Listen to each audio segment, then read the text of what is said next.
Production and distribution of City Club forums on IdeaStream Public Media are made possible by PNC and the United Black Fund of Greater Cleveland, Incorporated.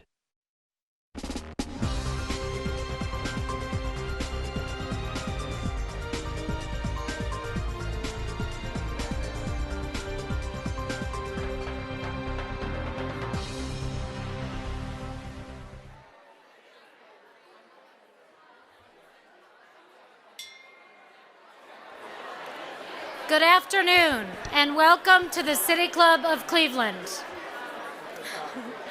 Good afternoon, and welcome to the City Club of Cleveland, where we are devoted to conversations of consequence that help democracy thrive. It's Wednesday, February 14th, and I'm Kristen Baird-Adams, President of the City Club Board of Directors. I'm pleased to introduce today's forum on the evolution of the modern public library in partnership with Cleveland Public Library as part of its 155th anniversary and Founders Day celebration that will mark this weekend. It's certainly fitting that we are hosting this forum on Valentine's Day because it is abundantly clear that Ohioans love their libraries. In fact, a recent study found that Ohio ranks first nationally in library visits per capita, and the Buckeye State has the highest public library usage rate in the United States. Historically,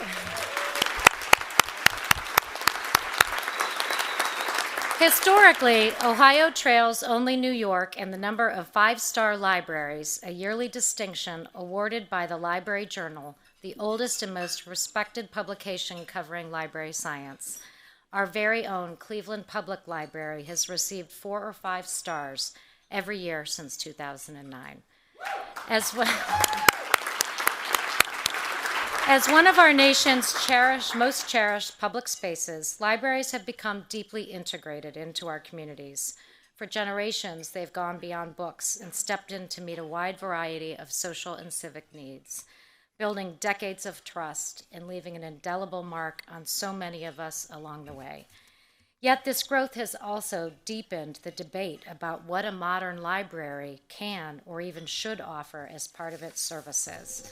Joining us today to discuss that evolution of the modern library and balancing the growing needs of the communities they serve are Sonia Alcantara-Antoine, CEO of the Baltimore Public Library and President of the Public Library Association, Michelle Francis, Executive Director of the Ohio Library Council, Jason Kuchma, Executive Director and Fiscal Officer of the Toledo-Lucas County Public Library, and Cleveland's very own Felton Thomas Jr., Executive Director and CEO of the Cleveland Public Library.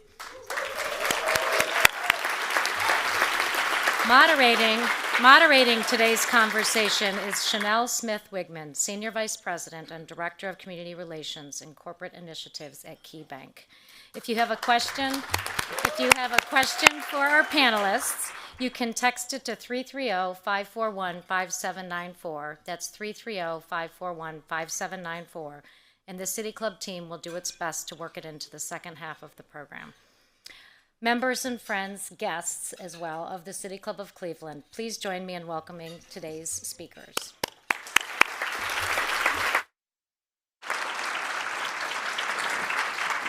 Thank you, Kristen, and thank you and welcome to our guest to Cleveland. Happy Valentine's Day, Cleveland. Hey. So we know today is a day of love, and so we're going to kick off with a question for all of our panelists, and that question is, and we'll start with you, Sonia, when did you fall in love with the libraries? I fell in love with libraries, my school library, at an early age. I grew up with books in the home. I have a lot of warm memories about my father reading to me. He would read the Sunday funny papers to me, and I loved that. That was like my favorite part of the week. But my parents were immigrants from the Dominican Republic, so they did not have a tradition of public libraries in their home country. So they did not know to take me to a public library. So I discovered libraries through my school library, and it wasn't until I was a teenager and I had to meet with a classmate at the local public library to work on a class project that was my first time actually walking into a public library. And I was like, oh my God. I was like in love right away. Yeah, those projects can create friends for life or enemies for life. Absolutely. Jason? First of all, thank you. There's so many amazing library leaders here. I feel like the guy who just picked up a guitar and then went to the Rock Hall to teach people how to play. Well, the Rock Hall is down the street, so you can go to the Rock Hall if you want. He's right there. In all honesty, I mean, I kind of fall in love with our public library every day. We have a cafe at our main library called Same Cafe, which stands for So All May Eat, and it's a participatory restaurant. And anytime you go there for lunch, you'll see our staff eating there. You'll see people from the community. You see business leaders, people experiencing homelessness or other types of trauma. So anytime I see so many different types of people in the same space, really just reminds me how special and important the public library is. Thank you. Michelle, what's your love story? So my love story really started with Ohio's public libraries, because I'm originally from Kentucky. And growing up in Kentucky, we did not have public libraries like Ohio has. And when I came to Ohio for law school, I actually tried to get away from the law library. And so I went to my local public library, and I just fell in love. And it was just been amazing ever since. And it's just great to work with them every day. And like Jason, we have so many amazing public library people here from all of Northeast Ohio and beyond. So just thank you for being here today, and thank you for your work. Yeah. Thank you. Director? So I want to kind of turn it around a little bit and share some library love to the people out here, because there are so many folks to love, including my bosses, so I got to do that. Give my bosses at table 16 a big shot of love, including Sarah Alcott from the school board, who I want to make sure we give love to. I'd like to give love to all of the Cleveland libraries out there. I'd like to give love. Oh, thank you, Cleveland libraries. I'd like to give love to some of the other libraries who have joined us, like Westlake Library, except for Andrew Manigles. You don't get any love from me. No love for Andrew. I'd also like to thank and give love for all of you who support libraries, right? We're not here if it's not happening from you. So thank you for all that you do. It's the Cleveland Public Library staff who we're very lucky to have, but we have great staff in this state, right? We have the best libraries.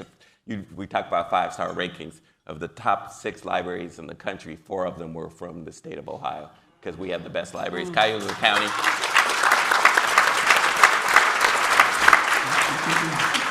The Cuyahoga County Public Library is always ranked #1 in all of the rankings, and that's because of their great leadership and Tracy Strobel over there.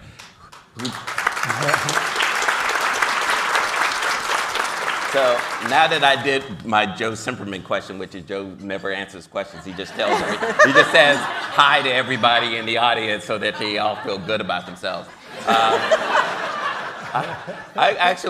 It took me a while to fall in love with libraries. Even though I started working in libraries when I was like 13, everybody was like, you're going to be a librarian when you grow up. And I was like, no, I'm not, and I never thought I was going to be a librarian. And then one day when I was getting ready to go to graduate school, and the library staff members came to me and said, we really want you to become a librarian. And I was like, I don't really want to be a librarian.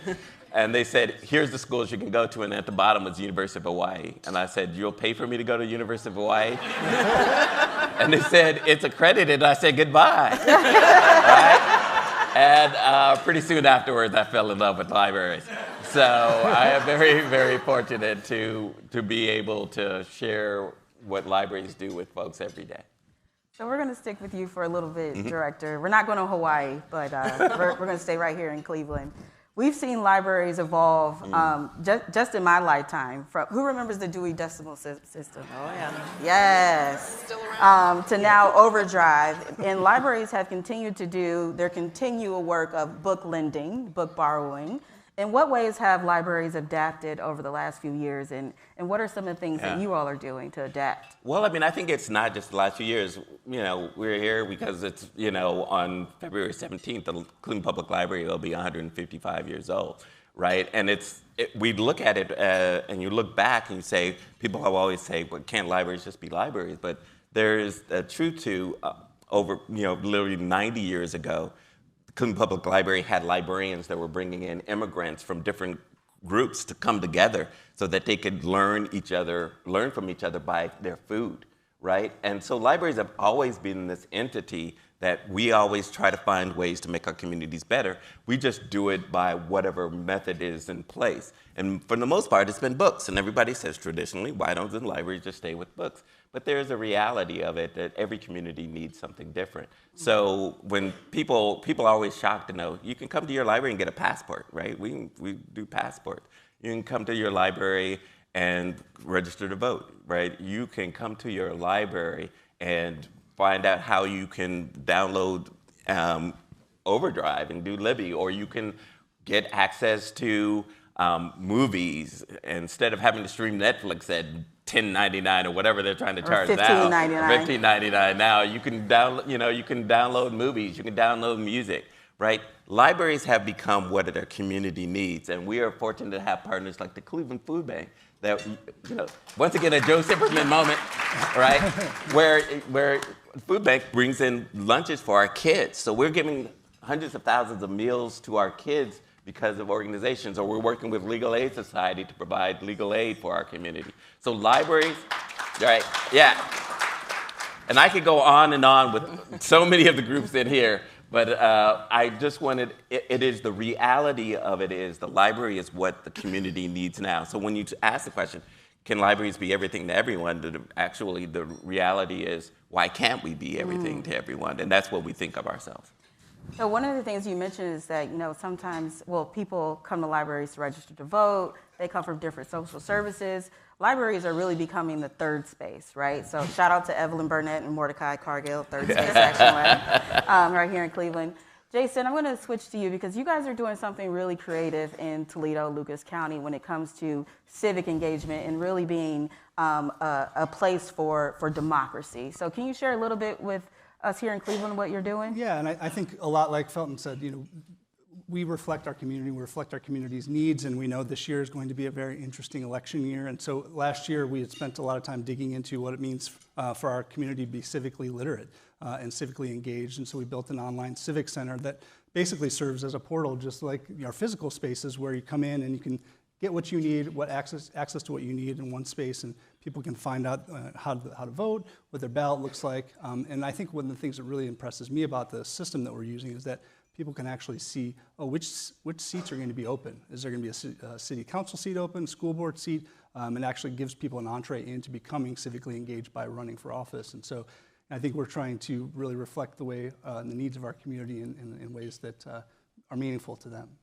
And so you're also the CEO and director, right? But also the fiscal officer for the library. We know that in order for any institution to thrive, it has to be fiscally sound.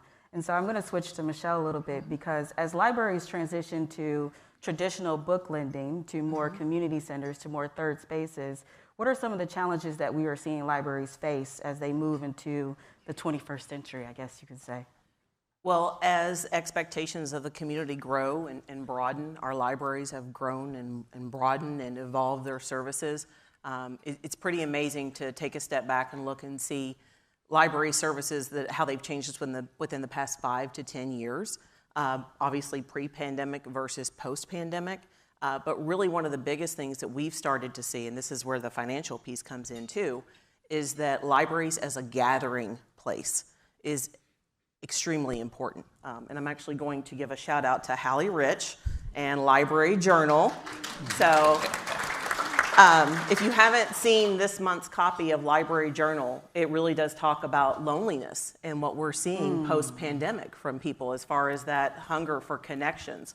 And that's really what public libraries and that physical space provide, whether it's a cookbook club, which I was reading about on the way up here this morning, cookbook club, after-school snacks and meals, whether it's in-person tutoring and homework helpers as far as the learning gap that we're seeing post-pandemic. In order for all of those services to happen, we have to have a physical space for that. That is not going away, and it's in greater need. But in order to do that physical space, to have that physical space, there's a cost that comes to that. We have Carnegie buildings, right? Andrew Carnegie, wonderful. But guess what the average age of most public library buildings are? It's at least 40 years. And we're talking about billions of dollars worth of needs nationwide as far as upgrading our buildings so that they're 21st century ready for today's technology so that they can meet the needs of the community. We are very fortunate in the state of Ohio, yes, because we get state funding for operations, but what do we not get money for? We don't get money for facilities. And that makes it extremely difficult because we're different from other states. In other states, public libraries are a division within city or county government. And here in Ohio, we're separate political subdivisions. But that also means we're also responsible for those facilities and for maintenance. And we don't get state funding for that. And so right now there's a very important conversation happening at the State House about, in case you haven't heard, about capital bills and a one-time strategic community investment fund. And so we were able to get one library project funded coming out of the House, but we were a little disappointed. But we are very optimistic and hopeful with the Senate that we're hopefully going to get some facilities money for our public libraries to be able to provide the services that they need. Thank you, Michelle. I'm going to ask you this question. We didn't talk about this, but if people wanted to support their libraries at the state level, what do they need to do? They need to talk to their senator. They need to talk to their state senator and their House of Representatives member and let them know how much they love their public library, how important their public library is, and the services that they receive from their public library.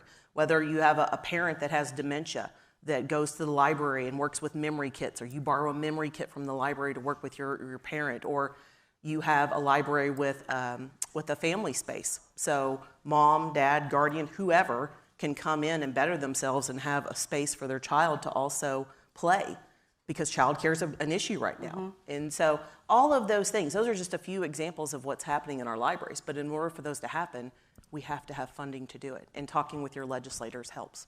Thank you. I think that's a call to action. All of us are in this room today because we love libraries. So be sure to call your state representative and your elected officials to tell them how much you love libraries. It would be me without a call to action. So sorry. I love it. I love it. Sonia, we're going to move to you from not only a perspective from Baltimore, but also a national. That's not fair. We passed the Super Bowl. It's over. We've heard a lot of shout outs today to some of the partners here in Cleveland, but from a national perspective, what are some partnerships that you're seeing that are thriving, some lessons learned that you can share with our community here? Oh, that's a great question. I mean, there's like a million different partnerships, successful library partnerships that I can point to. But partnerships are really essential to libraries in terms of extending our reach out into the community. And no library has, a bottomless budget, right? And so there's limited resources. And so having partnerships really do help us extend our reach for maximum impact. And libraries make really attractive partners for a number of reasons. First and foremost, people trust libraries in ways that they don't trust other entities or other institutions. And so partners know that, and they want some of our juice. They want some of that. And also, we have a lot of facilities. We have physical presence in the communities that we serve, and that helps in terms of distribution and points of access. And lastly, libraries have deep networks within their communities. We know people, and we can connect other folks to audiences that they may not have access to. But just thinking of really successful partnerships, libraries are hyper-local institutions. And our job is to connect with our communities and figure out what it is that our communities want and need, identify where those gaps are, and try to and bridge those divides. And partnerships, really effective partnerships, really help us achieve that. And so just thinking, across the country, partnerships that I've heard about that are really kind of cool. In Pierce County, over in the Tacoma area in Washington, on the other side of the country, they've got a fantastic partnership with their local food bank where they have refrigerated cases of food inside some of their branches because they know that their community is spread out geographically. It's over 2,000 square miles, which is really far. And then they also are really active with their local elections board. There in the state of Washington, they do all mail-in ballots. So the staff there, not only do they have ballot boxes in all of the branches in that library system. But the staff are trained to assist people with issues that they might be having with their ballots. Again, because it's so spread out geographically, if you are having trouble with your ballot, if it doesn't work there at the library, then you would have to drive up to an hour to Tacoma to get that straightened out. So they're able to facilitate that right there at the point of need in the branch. And that's a really successful partnership that they have. Closer to home, to y'all in Skokie, Illinois, in their public library system, they've got a fantastic partnership with a number of area nonprofits that work with teens on building job skills. So these teens come to the library and they have jobs and activities and things for them to do so that they're building job skills. So these teens are reading to adults with intellectual disabilities. They're helping to deliver materials to homebound patrons. Thinking of my own library system, we have a number of partnerships. We partner with an organization called Vision to Learn, where at the public library, kids from K to 12 can come and get a free eye exam. And if they need glasses, we get them glasses for free at the public library. Oh, that's wonderful. Yes, I love it. So there's just so many examples of the fabulous things that libraries are doing in partnership with other entities. Libraries, again, is like it just makes sense for libraries and other entities to not work in silos. At the end of the day, we all want the same things, and we have a lot in common than we have differences. And so it just makes sense to pool our resources, to join forces, so that we can achieve whatever it is that we're trying to achieve and do it all for maximum impact. Thank you.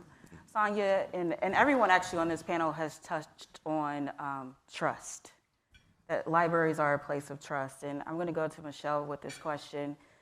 How have you seen libraries not only foster and cultivate trust, but also cultivate inclusivity, especially among diverse communities?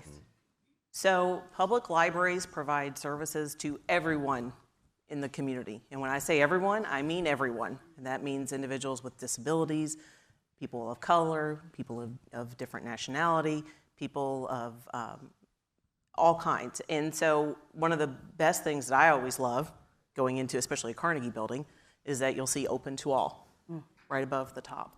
But that means having something for everyone, right? That means having LGBTQ materials. That means having books on sex education or whatever. I mean, all sorts of things. And so some always say, well, you know, if you have something in your library collection that offends someone, then you're doing your job. Because there's nothing that requires you to utilize a service. There's nothing that requires someone to check out a book. But the library is required to have something for everyone. And so that's one of the things, when I was talking earlier about the loneliness and the hunger for connections, when someone comes into a library, they're coming in there for a reason or for a service. And if they see something on the shelf that looks like them or makes them feel welcome, that they feel safe. They feel like they trust the people there. So that really is, as far as today, as far as having something for everyone, bringing people in. There's no judgment. I'm going to steal Felton's The People's University, which I'm still waiting on my hooded sweatshirt, just saying. But it's the People's University. People from all walks of life are welcome. A homeless person can come in for a meal. A mom and her kids can come in. A scholar, an academic can come in. It doesn't matter what you look like. It doesn't matter what you have on. It doesn't matter your economic class. You are all welcome at the library. And people trust us for that. But it's also the amazing work of everyone in this room so that everyone feels welcome. Yeah. Can I just add to that? Because Sure. I think we're going out of turn here. I did say People's University. Sorry. No, because I think it's really important that everyone understands that libraries are under attack right now. Yes. Right? We have, especially across the country, we've been more fortunate in Ohio that we haven't received the book ban groups that have been coming out, especially in Florida and the South. But they are on fire in the South, right? And they are, banning books left and right. And so we've really have to understand that these folks are looking to come to Ohio, and we just have to be resolute in the fact that we will not allow folks to determine what we read. Mm-hmm.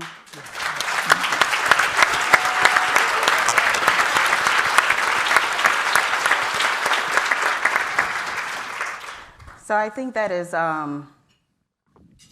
poignant for this moment. And you mentioned open to all, and I think, yeah, I don't know who said it, but there's a saying that pretty much is the one way you can take away freedom from individuals is to take their ability to learn and to access to knowledge. Mm-hmm. And so what sort of strategies are you all thinking about as these, and maybe Sonia, you can share from a national perspective, what libraries are, what strategies they're exploring as some of these attacks are coming, I'm going to say our way, because I'm going to take it personal.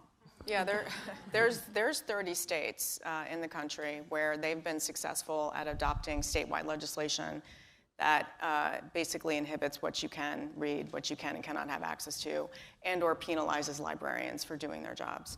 And they've either been successful or they're trying.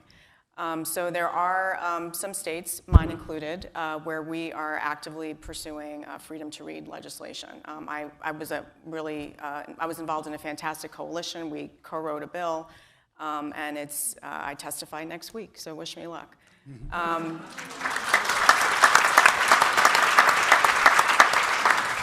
But it's scary times right now for libraries. Maryland, if you don't know the politics, is a pretty blue state.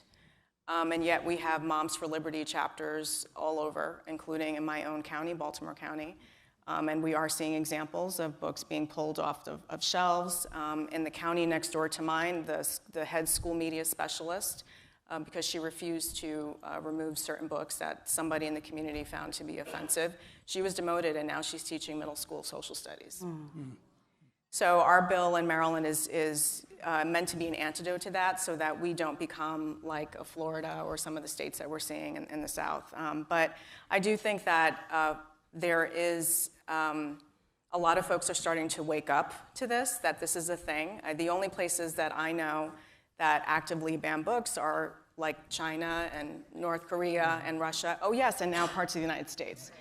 I think people have not been fully aware of the breadth of this, that this has been happening in our own country, and it's happening, and it's getting to be alarming. And I think folks are starting to rise up and speak and say, no, this is not acceptable. We don't want this. And the statistics show that the majority of Americans feel that books should not be banned. So this is not a partisan issue. Mm-hmm. And so we have an opportunity in libraries to stand up for the freedom to read, because this is the freedom to read and access information is the cornerstone of our American democracy. Yep. Yep.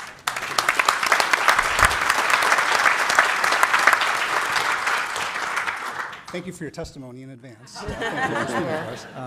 I think, in Ohio too, also we kind of feel like there's a little bit of complacency, right? Because it's not going to come to Ohio. We have really strong public libraries. We've got mature collection development policies.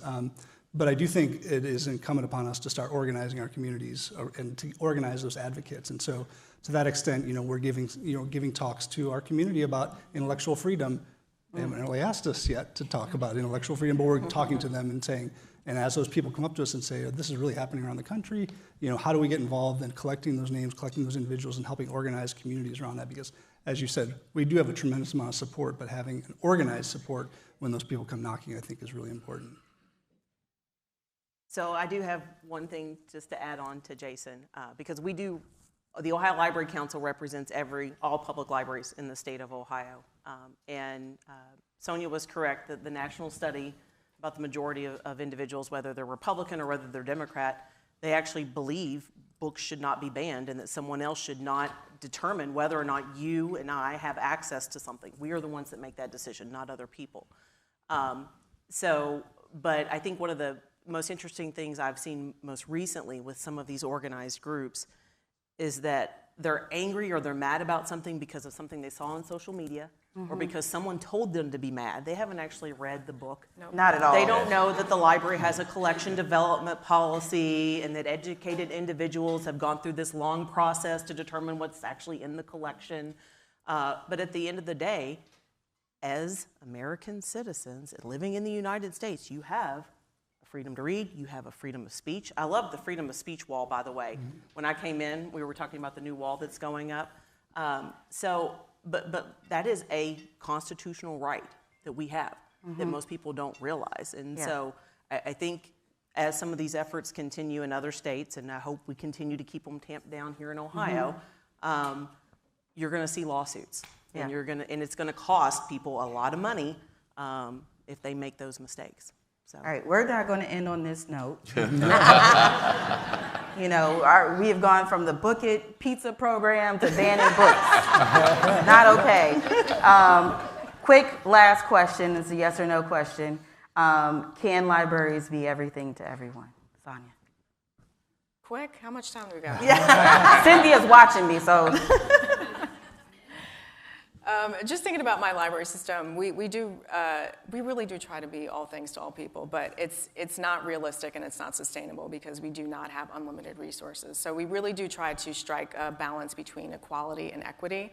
Equality is where you give everybody the same things, right? So we have a really robust collection. We make sure that all of our 19 branches have access to, you know, the best Wi-Fi and computers. This past year, I'm really proud. We touched every single one of our 19 branches where all of our branches got something, new furniture, new shelving, just to make sure that the spaces were nice and fresh and modern and clean. But then we also focus on equity because not everybody, Baltimore County is not monolithic. Neither one of our communities are monolithic, and not everybody is starting at the same place. Not everybody has access to the same resources. So it's about being very intentional and identifying who are the most marginalized, the most vulnerable amongst us, and how do we level the playing field so that folks can compete in the economy, so that people can be successful as entrepreneurs, so that students can excel at school, so that everybody can be successful in life. And so when we are making investments, you know, thinking about Chromebook distribution, thinking about where we distribute snacks and meals to kids who are food insecure, when we think about where we're going to have lawyers in the library programs, when we think about where we're going to make significant capital investments, where we're going to be building new libraries, we're always thinking about who are the most vulnerable among us and where do they live in the county and mapping that out using the data that's available to us. So I think it's possible to achieve both equality and equity. But you have to be strategic in how you do that, and you have to really prioritize how you allocate your resources, which are ultimately going to be limited. Director, we're going to end with you so we can get to the audience. Yes. Only one, I'm impressed. Only one word? The board can call me if they need to, you know. Yeah. We're about to begin the audience Q&A. For our live stream audience or those just joining us, I'm Kristen Beard-Adams, President of the City Club Board of Directors. Joining us on stage to discuss the evolution of public libraries are Sonia Alcantara Antoine, CEO. Alcantara Antoine. Okay. President of the Baltimore Public Library and President of the Public Library Association. Michelle Francis, Executive Director of the Ohio Library Council. Jason Kuchma, Executive Director and Fiscal Officer of the Toledo Lucas Public Library, and Felton Thomas, Executive Director and CEO of the Cleveland Public Library. Moderating today's conversation is Chanel Smith-Wiggum, Senior Vice President and Director of Community Relations and Corporate Initiatives at KeyBank. We welcome questions from everyone, City Club members, guests, students, and those joining us via our live stream at cityclub.org. If you'd like to text a question for our panelists, please text it to 330-541-5794, and the City Club staff will do its best to work it into the program. May we have the first question, please? So my name is Pete Van Leer. I'm a researcher with Policy Matters Ohio and a founding member of the Honesty for Ohio Education Coalition. We formed a couple years ago to fight off the anti-CRT attacks, and that's been continued to evolve. So my question to you all is, how should public libraries and public schools start to work together to fend off these attacks on the freedom to read, the freedom to learn?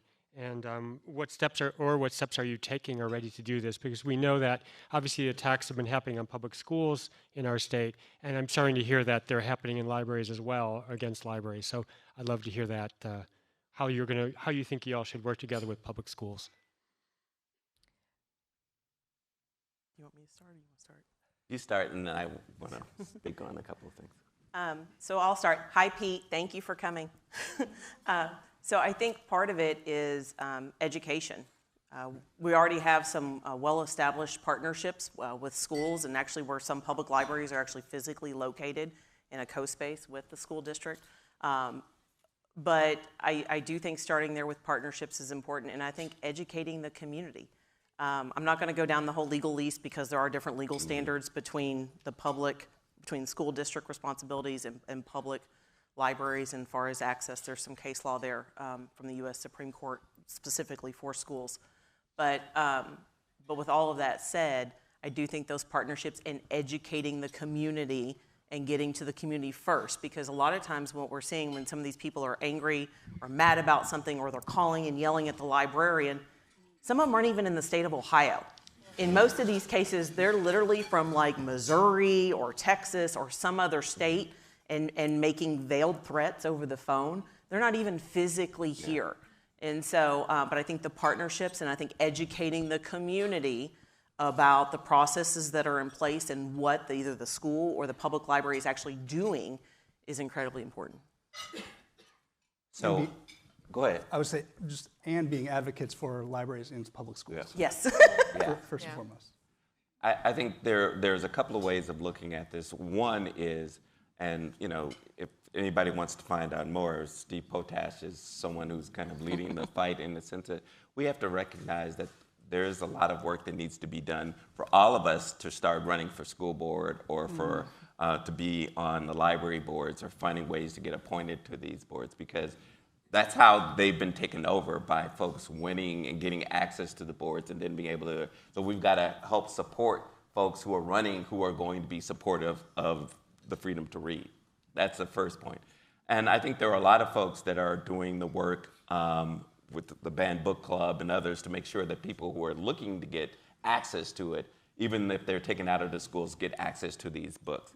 And then finally, I think the schools and the libraries have historically, people may be shocked, not had the relationships that they should, right? Across the country, I talk to library directors all the time, and I ask them, how are their relationships with their school boards? And I think it always is one of those things that we have to work harder to make sure that our boards are in alignment on issues that are really, really important. And we're very fortunate to have a school board that is working with us to be in alignment so that we can, fight these type of situations. And I'll add that I think it's important. I mean, we're in a room here of library lovers. Raise your hand if you hate libraries.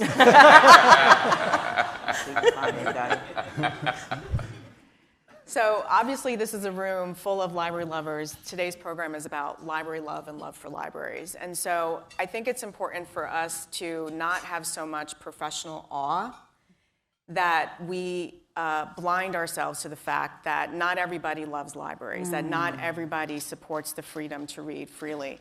And don't wait for your library or your community to face its first challenge to be like, oh, what do I do? You need to be prepared. And so part of that is building supporters, educating people along the way, finding allies, making sure that you have a strong collection development policy, making sure they have clear processes in place, making sure you're training your staffs well in advance, making sure that your boards are in alignment with what it is that the library does and how it collects materials for diverse audiences that represent diverse perspectives and diverse voices. And so I just think I think that's kind of the Achilles heel of libraries, is that all of these book challenges that are happening right now, I think there's been a steady drumbeat of this happening until now all of a sudden it's like this big thing that's exploded. And a lot of people, a lot of leaders within libraries have been caught flat-footed. They've been blindsided by all of it. And so I feel like we just need to be more proactive in anticipating these types of things and preparing ourselves and preparing our libraries and preparing our library community to withstand and weather the storm that we're facing right now. Yes, I was wondering if you could share what your libraries are doing to help immigrants and refugees specifically. I can start with that. So I was mentioned earlier that we work with partners. Obviously, libraries are great vessels for community engagement, but there's also a role that libraries can play in convening and bringing people together around issues that are important. And so to that extent, in Toledo, we're one of the lead organizers around Welcome Toledo-Lucas County, which is a coalition of the library, the county, and the city aimed at ensuring that our community and our city and our county are welcoming to refugees, people, new Americans, people from diverse cultures. And what that really means is helping people get settled in the community and working with different partners and organizations that are doing that, but basically taking a lead role in kind of organizing the resources that those communities need to get settled into their communities. And Toledo's a place where we're losing population. Cleveland is similar. And I think that one of the key strategies to counter that is to be welcoming to people from different communities. Yeah. One of the keys are like partnerships and working on it. But we've been working very closely with the Cuyahoga County Public Library because many of the refugees are within the different pockets of the city and around the city to work to provide, for our Ukrainian refugees and then our Afghani refugees. And we have folks from the Congolese and others who are coming here. And so we partner on a basic literacy program called Aspire Greater Cleveland. So we are providing our basic literacy because many of the folks who are coming here need to get those basic skills of being able to have language skills so that they can go out and get work or start to do the work that they need to do to become citizens here in the city. Good afternoon. I have a couple of questions, but they're quick. I'm wearing a t-shirt. Just a couple of questions, Merle? I'm wearing a t-shirt that says read banned books. And first I want to encourage the students who are here to please start banned book clubs in your schools. And that relates to my first question. Have you started any banned book clubs, especially in the summer when students are coming to the library for activities? So that's my first question. My second question is, do you have lobbyists who work with our state legislators to make sure that they don't pass anything stupid? They don't pass anything stupid. Well, we would never talk about the legislators being stupid, especially when they're in the room.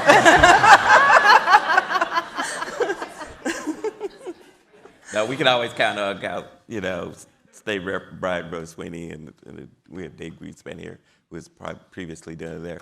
I think, please give them a round of applause. They are very supportive of libraries.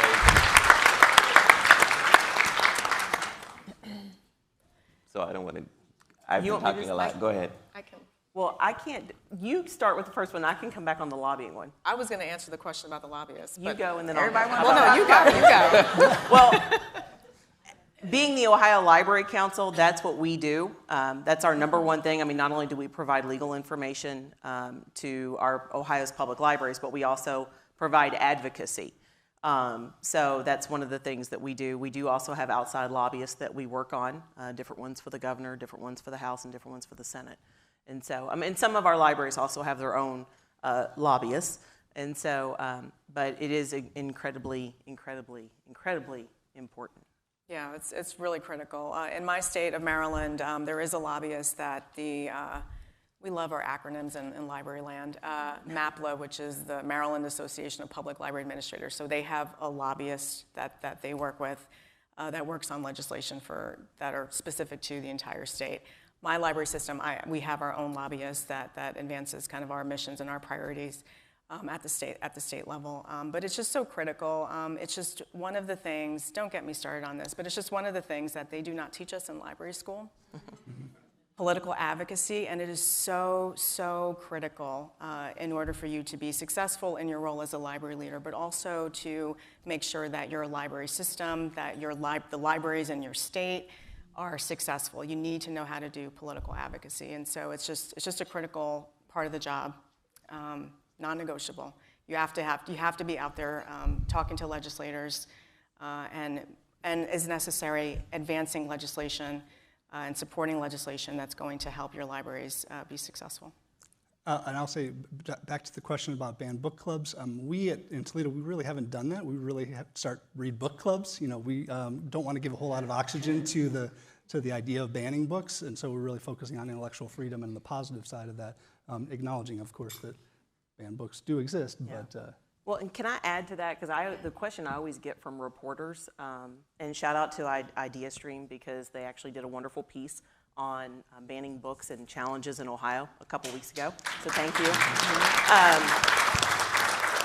But the question we always get, especially from national reporters, is how many banned books have been in Ohio? And my response so far has been, I'm not aware of any.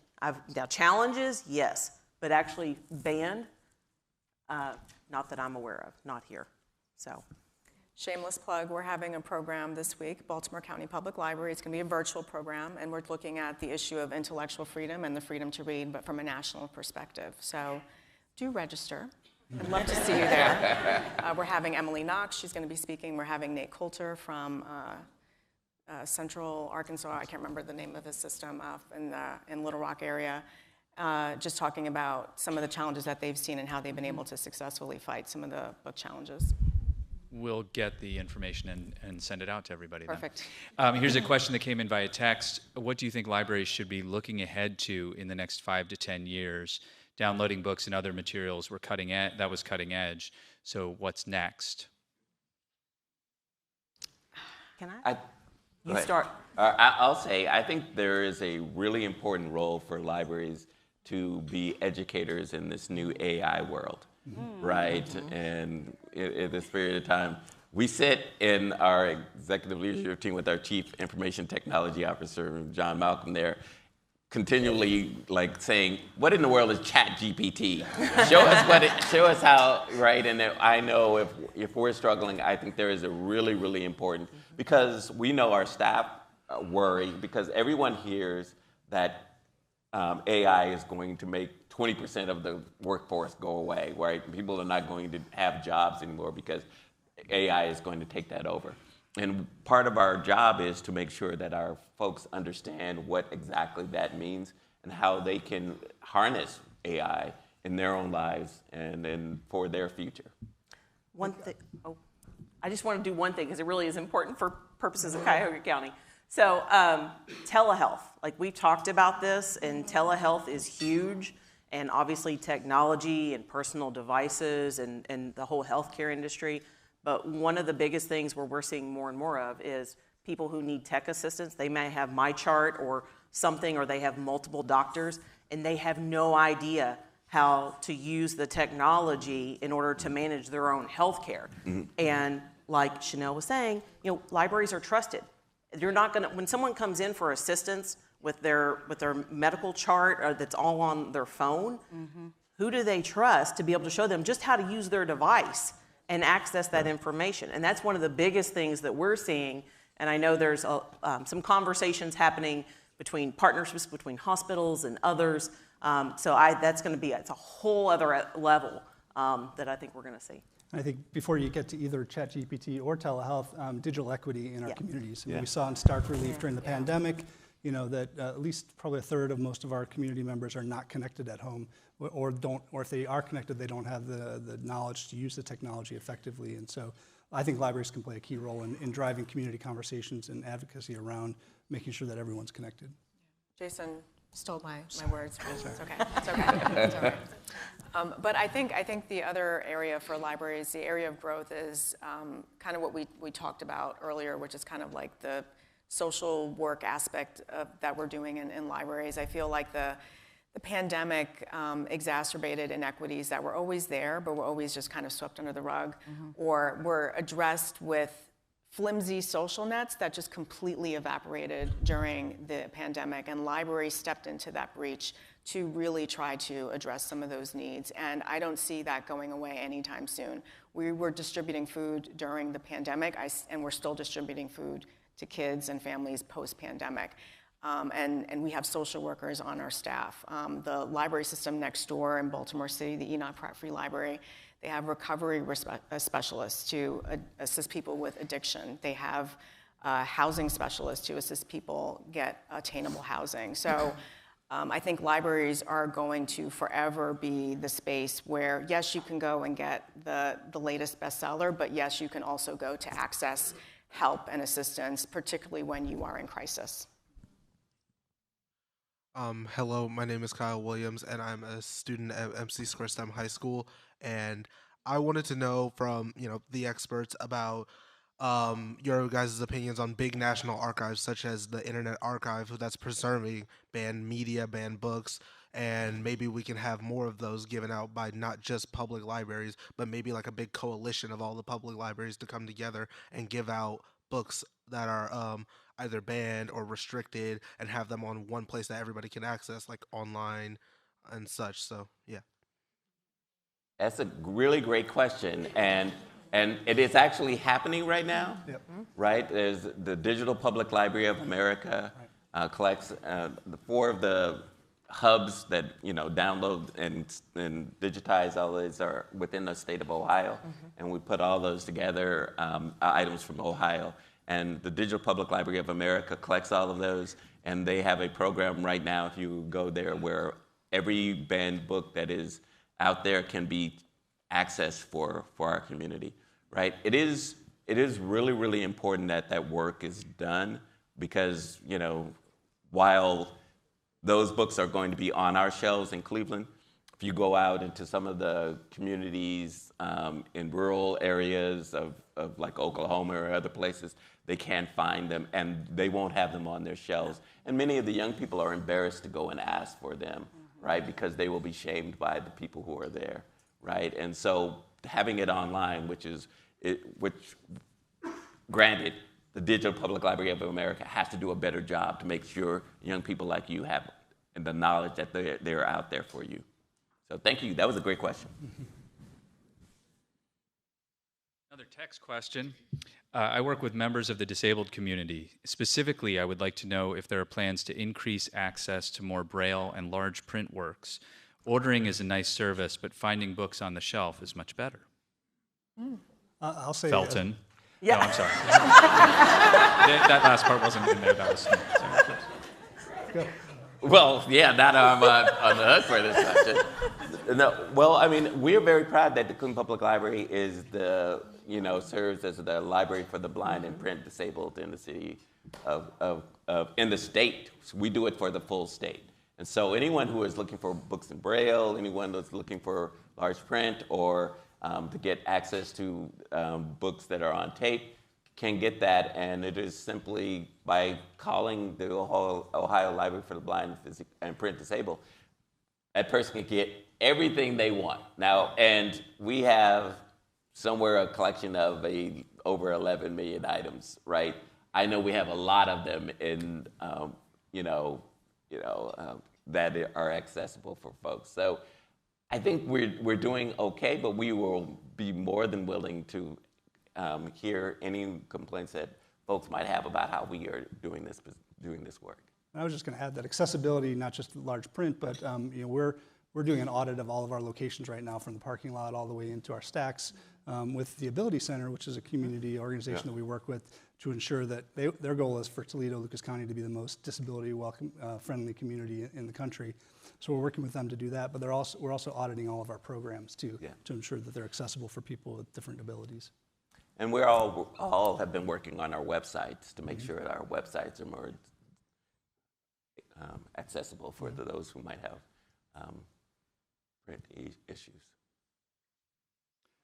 Hi, I'm Terry Metter. I'm a librarian at Cleveland Public, and the question of the day is, can libraries be everything to everyone? And the operative response to that for me as a member of SEIU 1199, as a nearly 20-year employee of Cleveland Public Library, is, can libraries be personally and professionally rewarding places to work for the people who work in them? Since the Great Recession, our wages have stagnated, our staffing has declined, and I hear a lot from my colleagues about being asked to do more with less and feeling really burnt out.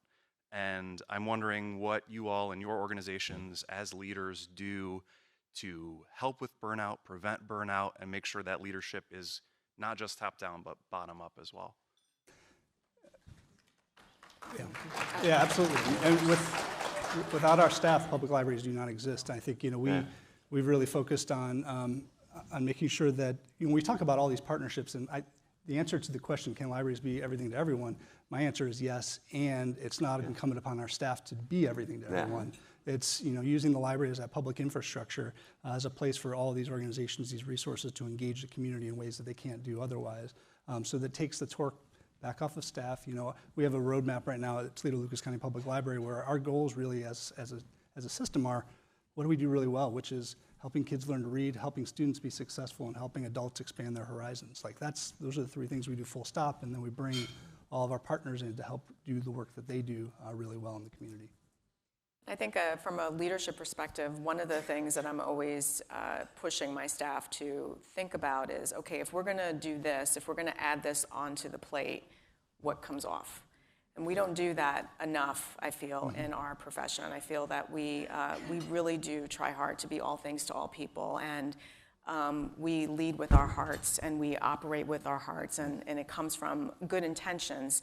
But realistically, there are consequences to that, and burnout is one of those. And so I think having those conversations with your folks about, this thing that we want to do, first of all, is it in alignment with our mission, our vision, our values? Is it on our strategic plan? Is this an area that we really do need to focus on? And if that's the case, we do need to have a conversation about what comes off the plate. Either we stop something, or maybe we slow down on something. Which is really, really hard to do, but it's really critical in order for your library systems to be successful and to ultimately have maximum impact in the community. Yeah, and I think the importance of that question is, when I say yes, blanketly, that can libraries be everything to everyone, there is a truth that it may not be able to be everything for everyone at that certain time, right? And we do have a strategic plan. We understand what we can and cannot do at certain pieces of time. But when you look at a community like the city of Cleveland that has so many struggles, that is first in many of the things that we absolutely cannot be first in, we cannot sit and say we just walk away from those community members who need us. We must be working to find other agencies to bring it in. Too many times our staff are asked to be social workers. So we go out and we're working to bring social workers into our libraries, working with the county and working with United Way and working with other agencies. Because we can find and do that work, it needs to be done, but the library staff can't be doing it, right? So can we be everything to everyone? Yeah, but maybe not in the way that it's just blanketly that all of our staff do everything. Clap. Please applaud.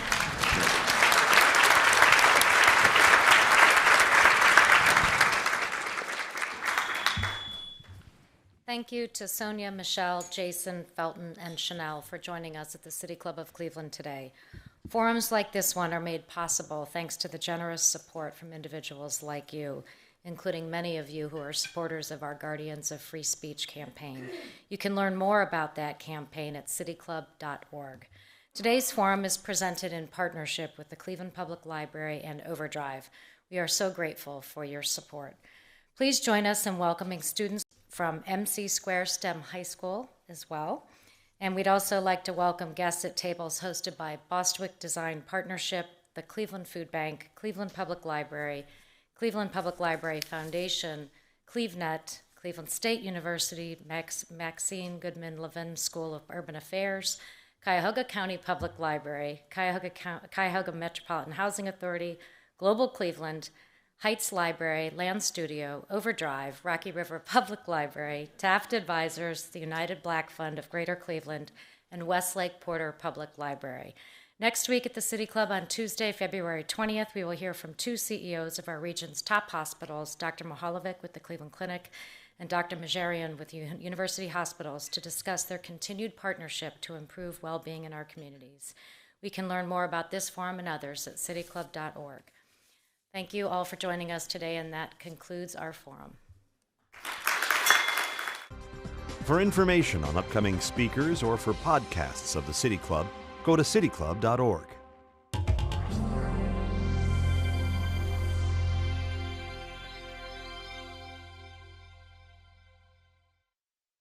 Production and distribution of City Club forums on IdeaStream Public Media are made possible by PNC and the United Black Fund of Greater Cleveland, Incorporated.